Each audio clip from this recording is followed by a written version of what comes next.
एकादशी व्रत कथा। एकादशी क्यों मनाई जाती है, आइए हम आपको बताते हैं। प्राचीन समय में महाराज युधिष्ठिर ने भगवान श्री कृष्ण से पूछा, हे प्रभु, ये एकादशी का व्रत क्यों किया जाता है? तब भगवान श्री कृष्ण ने प्रसन्न होकर कहा, हे युधिष्ठिर, हे महाराज, सुनिए। एक समय की बात है, देवताओं पर एक असुर जिसका नाम था मुर, उसने आक्रमण कर दिया। मुरासुर के आक्रमण करने से दुखी होकर देवतागण भगवान विष्णु की शरण में आए। भगवान विष्णु ने देवताओं के आग्रह करने पर मुरासुर से युद्ध किया। युद्ध करते करते भगवान विष्णु विश्राम के लिए एक गुफा में चले गए। उस गुफा में मुरासुर पहुंचा। तभी भगवान विष्णु के तेज से एक कन्या प्रकट हुई।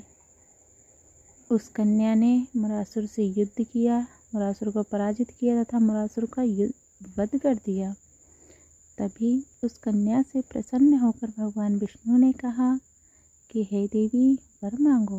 उस देवी ने कहा कि हे प्रभु, मुझे वर में यही चाहिए कि इस तिथि को माना जाए और इस दिन जो भी इस तिथि पर व्रत करे उसे मुक्ति मिल जाए।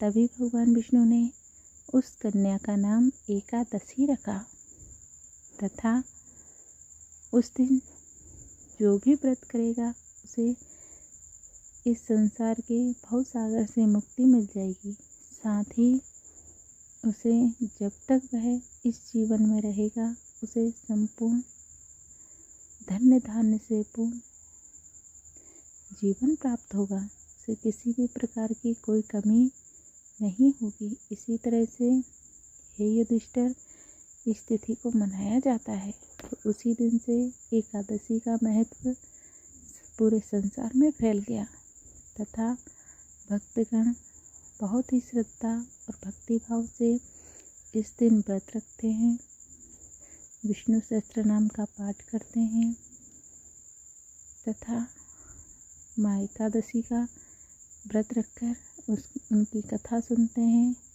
आरती आदि करते हैं। इस तरह व्रत करके वह व्रत का संपूर्ण फल प्राप्त करते हैं। श्री राधे राधे राधे। इस तरह यह एकादशी का व्रत संपूर्ण हो जाता है।